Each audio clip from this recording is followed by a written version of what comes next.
Bəli, hazırda Naxçıvanda Konstitusiya və Suverenlik ilinə həsr edilən Kibersuverenlik konfransı keçirilir. Konfransın demək olar ki, açılış hissəsi yekunlaşıb və hazırda panel müzakirələr aparılır. Qeyd edim ki, bu konfrans içərisində 3 panel müzakirə keçiriləcək ki, hazırda birinci panel müzakirələri keçirilir və bu panelin əsas mövzusu kibersuverenlik və dövlət təhlükəsizliyidir.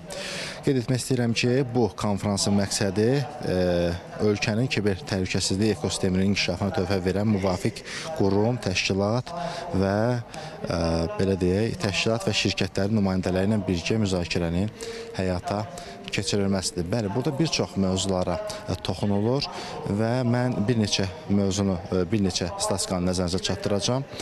Kiber hücumlar nəticəsində ən son statistikaya nəzər salsaq, burada qlobal orta zərərlər var, səhiyyə sektoruna təsir var bu kiber hücumların və insan faktoru var ki, burada müxtəlif göstəricilər diqqət çəkir.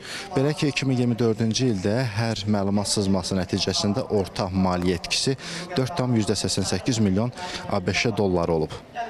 Bu, əvvəlki ilə müqayisədə 10% artım deməkdir və indiyədək qeydə alınan ən yüksək göstəricidir.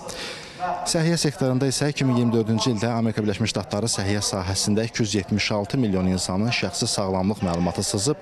Bu günə, daha doğrusu bu gündə təxminən 758 min qeydin sızması deməkdir. Həmçinin insan faktoru var burada. Bütün məlumat sızmalarının 74%-i insan faktoru təşkil edir ki, bunlar səhvlər, sosial mühəndislik, daxili sui-istifadə ilə bağlıdır. Eyni zamanda etimada əsaslanan hücumlar var. Bunlar oğurlanmış istifadəçi məlumatları ilə edilən hücumların sayı ildə 71% artıb.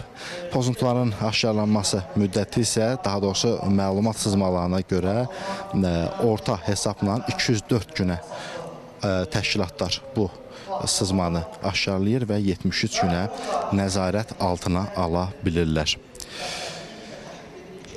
Qeyd etmək istəyirəm ki, keçirilən konfrans Azərbaycan Kiber Təhlükəsizlik Təşkilatları Assosiasiyasının təşkilatçılığı ilə keçirilir və konfrans hazırda bir daha qeyd etmək istəyirəm ki, işini panel müzakirələrlə davam edir. Məndən isə bu qədər, söz sizdədir.